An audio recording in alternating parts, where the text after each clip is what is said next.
Hi everyone, it's Toby. Thank you for joining me. Today we are doing a little bit of minimalist sketching. We're going to create this beautiful scene really easily, really simply, using minimal equipment, minimal time, and some sensible decision making, which gets the essence of our scene. I want to take you through the equipment I'm using. I want to take you through what minimalism means, show you the kind of style that you can achieve with minimalist art, and then of course take you every step through my 5-step process to go from blank scary paper to beautiful relaxed painting process, and at the end come out the other side feeling proud of what we've achieved. If you enjoy my style, if you enjoy my teaching, if you want to learn more, come join me on sketchloose.co.uk, including the free course link below in the comment, where you can join me and learn more about this kind of sketching. And other than that, let's just dive in and start sketching. I always think it's helpful to have an understanding of what we're trying to achieve before we set out on something. So I wanted to just show you a few things in my sketchbooks so we can look at the idea of sketching and the idea of minimalist sketching. If you look through here, you'll see lots of very minimalist artwork. So minimalist artwork basically means putting as little on the page as possible, or perhaps as little as is needed to create a simple scene. Sketching is similar to that. Sketching is where we do something quickly. We show our process. We don't have to fill the whole image. And instead, we create a quick draft, a rough draft. That doesn't mean it's something which is not a complete piece of art. This is a quick draft, a quick version of the scene. It's incomplete, but it is also finished. It's exactly what I want it to be. And these are the concepts we're thinking about. We're thinking about how to make a quick sketch, something which is fun, it leaves things out in a minimalist way. This is not quite minimalist. This is also not quite minimalist. There's a lot of colour gone onto the page. Whereas if we move along, we find these are minimalist sketches. These trees are minimalist. This is the idea that we're going for. A quick, light and loose sketch, which we can then just apply a small touch of colour to, and like magic, it will come to life. This is everything that you'll need for this lesson. You've got a watercolor brush. I've got size 6 here. A pen with permanent ink in. I'm using a fountain pen, but a fine liner is a perfectly good alternative. I've got 3 colours, a red, yellow and blue, with a little mixing area here, and a sheet of paper. This is about a letter or A4 inside, and it's watercolour paper. And with that, we are good to go on our minimalist sketching journey in ink and watercolours. Now, whenever we're sketching, even if we're minimalist sketching, it's important to follow a process, because when we follow a process, we know that we can trust it, and we know that when we finish, we'll come up with something great. And for me, the process is my recipe, and the recipe is 5 steps long. Doesn't make it really long in time, it just means we can move through things step by step. And we know from that the first step is shapes. So we're going to start with the simple shapes. And what are the simple shapes? Well, look, the main house, that is essentially a square. It's a square with texture. So it's got edges, it's got sort of a crinkled top here, but it is still just a square. And if we start with that square, and we don't worry too much if we go wobbly or wonky, well, what we'll find is we're already building up the scene. And if you're up for it, you can try finding those sort of doorways as you're coming around the bottom of the square. Again, it doesn't matter if you get them a bit wrong or whatever really, but we're focusing on these simple shapes. On top we've got another couple of simple shapes, basically little rectangles. What we're not going to do is draw every shape. We're going to focus on the important ones. These windows can be simplified into basically rectangles. These windows down below, again, basically a big rectangle. We could do a couple of the windows within, but we don't want to do everything. We are minimalist sketching. We're trying to make this lightweight, both mentally lightweight and in terms of our equipment. So keep moving around and just decide which shapes are actually important for you, which shapes really tell the story of the scene, and which are just extra. Now you can see I went very wonky there, but that's the great thing about minimalist sketching. I realised that I'd finished this too short because I was waffling and talking, but when we're being minimalist, we're being a bit abstract, we can make other parts a bit abstract and we can get away with it. We can just extend this side over a little bit instead of being super accurate. We can extend things and warp things, and in our minimalist sketch, that's going to be fine.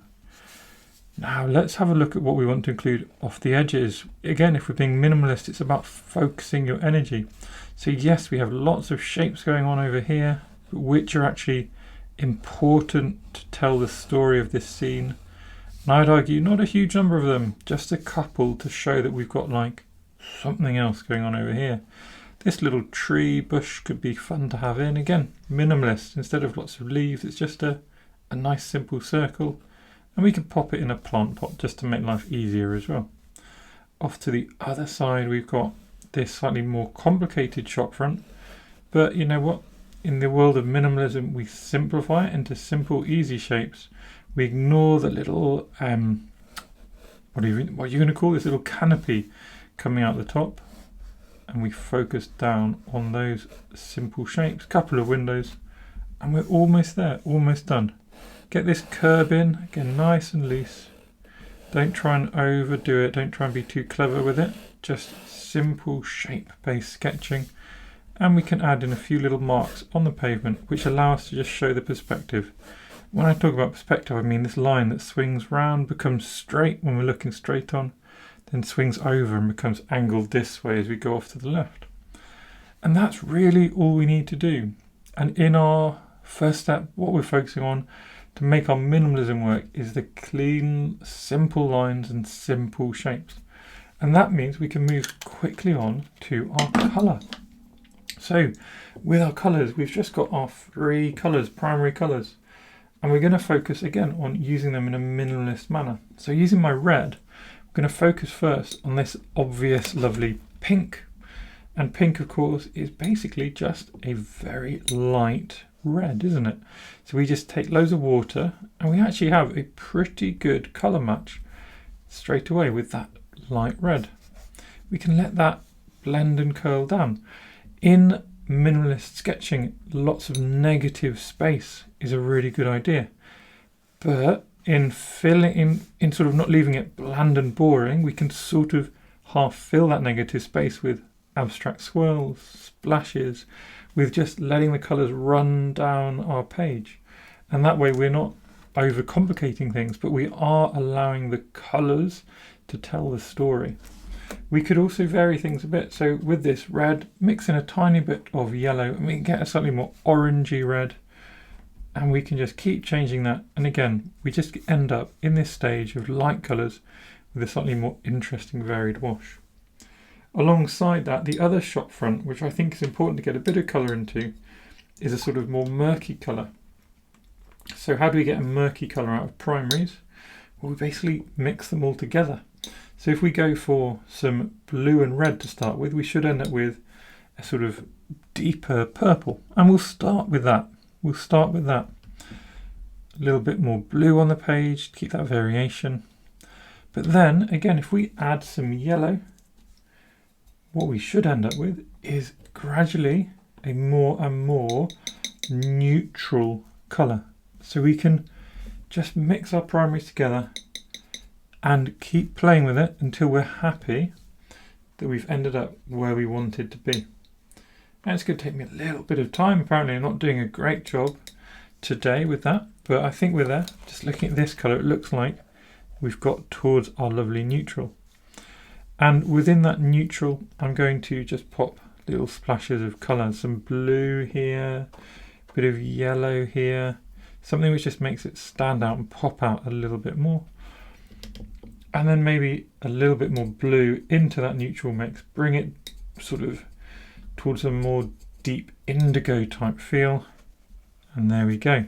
That kind of completes that moody side, doesn't it? And is there anywhere else we can use these nice colours now that we've mixed them? Probably. So let's have a look around. Are there any key shadows that tell our story? Yes, there's one up here. So we can just pop that in. And again, if we just let that soften and move just a little bit, then we'll be simplifying it. We'll be making it easier for the viewer to kind of, well, not necessarily work out what's going on, but not be confused by a series of lines which we've drawn in with our colours by accident. Anywhere else we could use this? Well, nothing in particular jumping out at me, so why not just do some simple splashes? And then why not, for the sky, keep it really simple, and again, a few splashes, maybe a couple of little brush marks, let that cloudy feel come out by having lots of texture, and also let the sky merge with this shadow. Again, these simple things just really allow the simplicity of minimalist sketching to come through. A couple of other touches. Let's pop that blue into the windows for reflection, and down here we have a more murky colour, so we take our sort of neutral indigo light colour, mix that, let everything blend. Why not just pull this water around, pop some yellows up there as well, and then I always love putting a little bit of a road marking in, so we can use our yellow across the front to start that idea. And that is it, step 2 done. Really minimalist with the colour in so many ways. Number 1, just using these 3 primary colours. Number 2, leaving loads of blank space. And number 3, being minimalist in our sort of interpretation of the colour, not focusing too much on getting it right and focusing a lot more on having fun, having a good feel with it. Just need to let this dry, then we'll move on to step 3, where we'll add some bolder specific touches. So we are almost dry, and it is time for step 3, bold colours. With watercolours, when you add them together, when you blend them, when they're wet, they soften, and it's hard to get a really diverse range of value from dark darks to light lights. So what we do is we paint light first, and then our second layer of colour is bolder because it builds on that previous layer. And we can do a few things with this. So firstly, look, we can enrich this pinky colour, and look, instantly, just another layer of colour, and instantly we have that bold feel. We can produce this feeling of different levels to it. We've got this kind of sign and different things going on. We can do that really simply.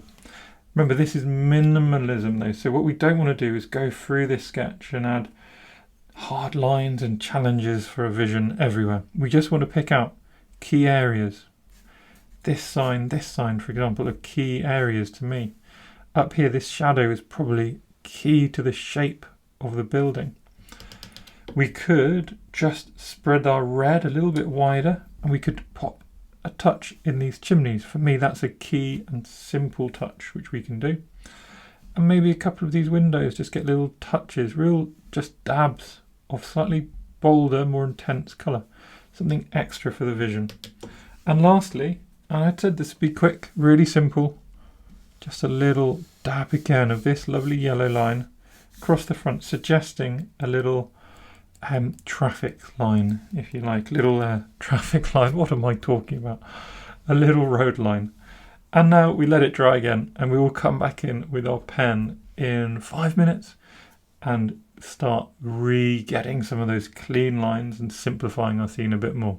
So now we're ready just to apply a final bit of pen, and this keeps our lines clean and neat, and it's another way to just bring out the key shapes, and the key shapes is what minimalism is all about. So what we're going to do is gently, and I mean gently, dib and dab along our lines here, and even being gentle, you'll find a page which has now got watercolor on it will absorb that ink so much more, especially from a fountain pen, but even from a fine liner. So your line will be a lot bolder than you might be expecting. So be gentle on yourself, be gentle on your paper. Don't worry if it goes a bit wrong, just make sure you're being gentle, and then you'll be able to stop and correct it. And just like that, all we're going to do is a few very simple shapes. Got this one, we got this. Remember these key shapes we picked out with our colour? Well, they're the shapes we want to highlight. We can highlight them with a nice crisp outline. Remember these shapes that we added with our colour? Well, we can add them. So it's okay to add a few more details at this stage if you want. You could even, if you wanted, add a brick here and there. Or you could leave that out. We don't want to go too far. Even just 3 bricks tells us a lot about our scene. And that's all I'm going to do in this stage. Like I said, I always like to follow the same process so I know where I'm going. But it doesn't mean that in a quick minimalist sketch we have to keep following that process. We can just use each stage to do those tiny minimalist touches. Having done these bricks, we can move on to our final stage, the finishing touches. And in these finishing touches, we can have a bit of fun. So what happens if we just give these bricks a touch of red? What happens if we find a touch of strong shadow in a couple of places up here? Perhaps if we splash in some ideas of reflections in these windows and even touch a little bit of red into our sky. Maybe that, along with a touch of yellow here and here, that is all we need to do. And just like that, we have a really fun, simple, minimalist sketch. Don't forget to sign it. I like to hide my name in the drawing somewhere. And that is my minimalist sketch completed. If you've enjoyed this style of art, please do join me in my other videos. You can find a couple of other minimalist, quick, easy sketches linked in the comment below. And I will see you there. So thank you everyone for watching my little sketching videos. If you enjoy my content, please do subscribe to my channel because it makes me really, really happy. Thanks again.